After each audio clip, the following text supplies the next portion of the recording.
আসসালামু আলাইকুম বন্ধুরা, সবাইকে স্বাগত ট্রাভেল উইথ এনামুলের আরও একটি নতুন ব্লগে। আজকে আমি ঢাকা শহর থেকে রওনা হচ্ছি আমার নিজের জেলা ঝিনাইদহের কালীগঞ্জে। প্রায় 220 কিলোমিটারের এই বিশাল পথ পাড়ি দেব আমার এই দুই চাকার সঙ্গী নিয়ে। মাওয়া এক্সপ্রেসওয়ে, পদ্মা সেতু ও ফরিদপুর মাগুরা হয়ে এই পুরো জার্নিটা কেমন হতে যাচ্ছে, চলুন আজকে আপনাদের সেটাই দেখাই। Let's ride. সকাল 10টায় ঢাকার উত্তরা থেকে রওনা দিয়ে ঢাকার শহরে সেই চিরচেনা জ্যাম পার হয়ে আমরা এখন পৌঁছে গেছি যাত্রাবাড়ি ফ্লাইওভারে। আর জ্যামের রীতি এখানেই শেষ। যাত্রাবাড়ি ফ্লাইওভারের নির্দিষ্ট 10 টাকা টোল ফি পরিশোধ করে আমরা উঠে গেলাম দেশের সবচেয়ে দৃষ্টিনন্দন আর চমৎকার রাস্তা মাওয়া এক্সপ্রেসওয়েতে। বন্ধুরা, রাস্তার কন্ডিশন দেখুন, একদম ইন্টারন্যাশনাল স্ট্যান্ডার্ড। এখানে বাইক চালিয়ে কী যে শান্তি, তা যারা চালিয়েছেন শুধু তারাই বুঝবেন।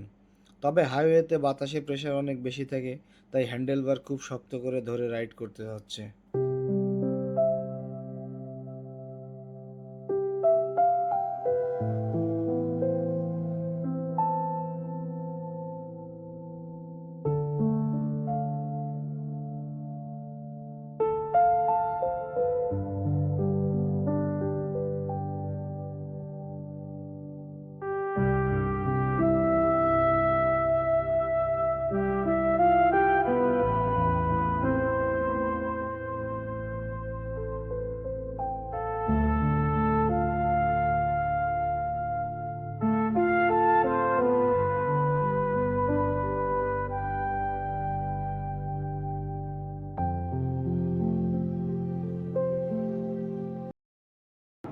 তো বন্ধুরা, ঢাকা মাওয়া এক্সপ্রেসের পার হয়ে খুব দ্রুতই চলে আসলাম আমরা।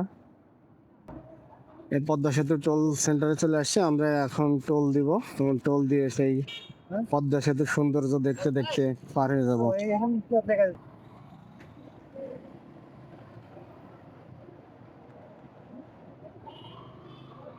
তো বন্ধুরা, আমরা টোল দিয়ে পার হয়ে গেলাম। সামনে একটু রেস্ট নিব, তারপরে সেতুতে উঠে যাবো ইনশাআল্লাহ। তো বন্ধুরা, আমরা এখন পদ্মা সেতুর টোল দিয়ে সামনে দাঁড়িয়ে আছি। একটা বাইক নিয়ে যাচ্ছি আমরা। বাইকের সাথে আছে আমাদের সাথে আছে সোহেল ভাই।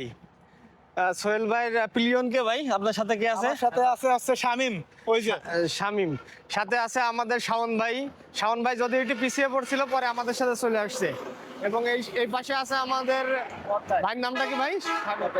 সাগর ভাই। তারপরে আছে শাহান ভাই আছে। শাহান ভাইও পিছিয়ে পড়ছিল, আমাদের ফাঁকি দিয়ে উনি আগে আসতে গিয়ে পরে উনি পিছিয়ে পড়ছে আর কি। এবং আমার পিলিয়ন হিসেবে আছে এই যে জহির ভাই। জহির ভাই আছে ভাই। আব্দুল মালেক ভাই। ভাই যাবে আছে কোথায়? চুয়াডাঙ্গা। চুয়াডাঙ্গা। আমি মূলত একমাত্র ঝিনেদার পার্টি আছি, বাকি সবগুলো চুয়াডাঙ্গার পার্টি। তো বন্ধুরা, দেখা হচ্ছে পদ্মা সেতুতে। তো বন্ধুরা, আমরা এই মুহূর্তে পদ্মা সেতুতে উঠবো। একদম সেতুর শুরুতেই আছি। তো আপনারা দেখতে থাকুন এবং সাথেই থাকুন।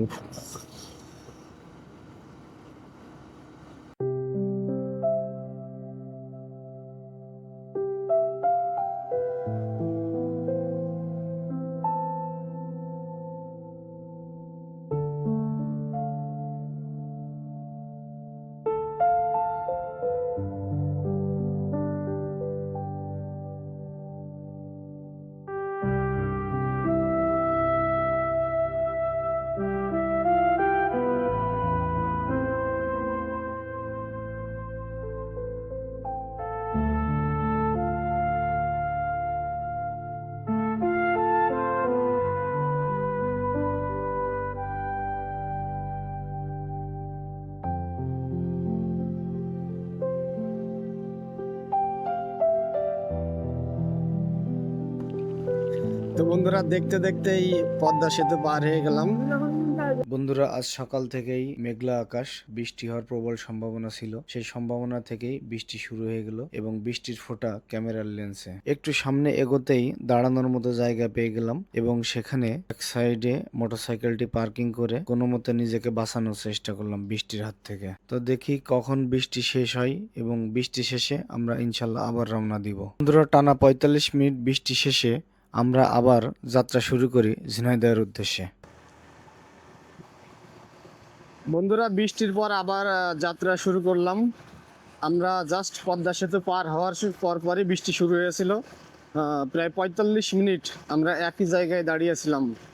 তো সেখান থেকে বৃষ্টি শেষ হয়েছে, আমরা আবার এই যে ভেজা রাস্তায় আমাদের জার্নি শুরু করলাম।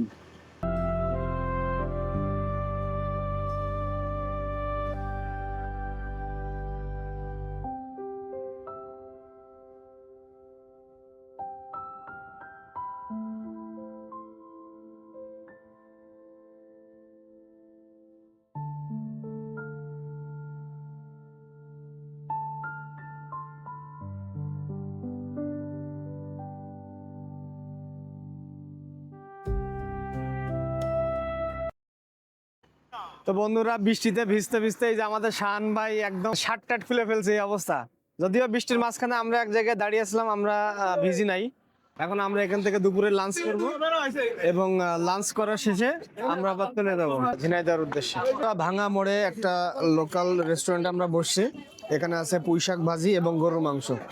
তো পুঁইশাক ভাজি এবং গরুর মাংস দিয়ে আমরা আমাদের দুপুরের খাওয়াটা কমপ্লিট করব। তো বন্ধুরা, জনপ্রতি 280 টাকায় আমরা আমাদের দুপুরের খাবার কমপ্লিট করি এবং ফরিদপুরের দীর্ঘ রাস্তা পাড়ি দিয়ে আমরা পৌঁছে যাই কামারখালী সেতুতে এবং কামারখালী সেতু পার হয়ে মাগুরাতে প্রবেশ করি।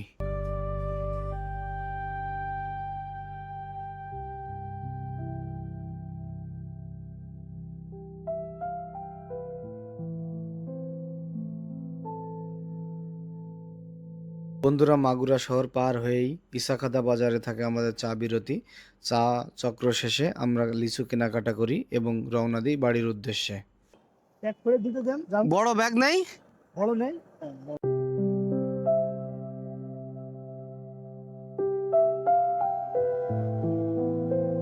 তো বন্ধুরা, মাগুরা থেকে কিছুক্ষণের মধ্যে আমরা ঝিনাইদহে পৌঁছে গেলাম এবং ঝিনাইদহ আসতে আসতে ঝিনাইদহের যে মহাসড়কের যে সৌন্দর্য, দুই পাশে সবুজ গাছপালা, সেগুলো উপভোগ করতে করতে আমরা এখন ঝিনাইদহ চলে আসছি।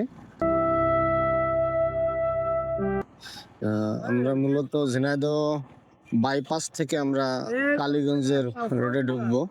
সফর সঙ্গী ভাই বন্ধু সবাই যাবে চুয়াডাঙ্গাতে, আমি একমাত্র ঝিনাইদহের কালীগঞ্জে যাব। তো তাদেরকে বিদায় দিয়ে আমি আবারও রওনা দিই কালীগঞ্জের উদ্দেশ্যে।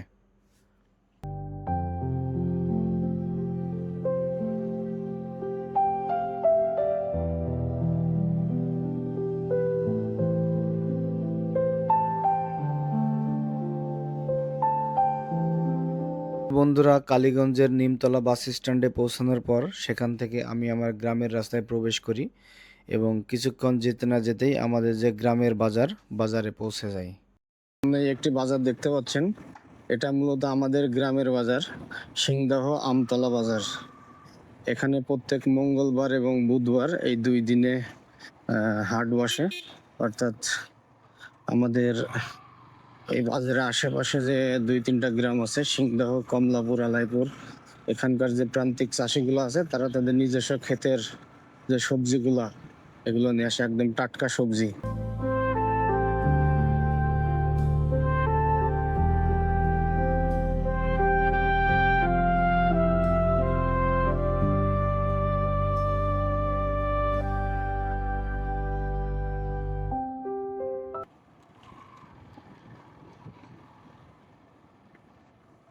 তো বন্ধুরা, এই যে আমরাই আমাদের বাড়িতে চলে আসছি। এটা আমাদের বাড়ির বাইরের সাইড এবং বাইরের রাস্তাটি অ্যাকচুয়ালি এখনো কাজ শুরু হয়নি। বাড়ি প্রবেশ করব।